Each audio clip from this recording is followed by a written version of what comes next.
Man vienmēr ir paticis izmēģināt jaunas lietas un garšas, tāpēc man patīk arī skatīties, piemēram, ka zobu pastām tur ir dažādas garšas, rabarberiem, upenēm, apelsīniem, anīsu, pat avenēm, ķiršiem, tur melnā ar aktivēto ogli vai ar kaņepju eļu vai aloe vera, bet visas zobu pastas pārsvarā vienmēr ir lielajos iepakojumos, un es gribu izmēģināt viņas visas, nu, labāk nopirkt tādus mazos iepakojumus, tad Kura proks ir uztaisījis foršu komplektiņu, kur iekšā ir 6 dažādi mazie paraudziņi, plus komplektā nāk zobirste.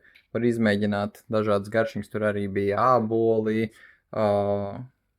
arbūs, apelsīns un vēl viss kaut kas cits. Kā arī rekur Marvisam ir 2 varianti. Rekur viņa mazais variants pa 11 eiro. Šeit ir 3 dažādas zobu pastas. Un rekur lielajā variantā ir 1, 2, 3, 7 dažādas zobu pastas pa 25 eiro. Var nopirkt un notestēt dažādas garšīgas.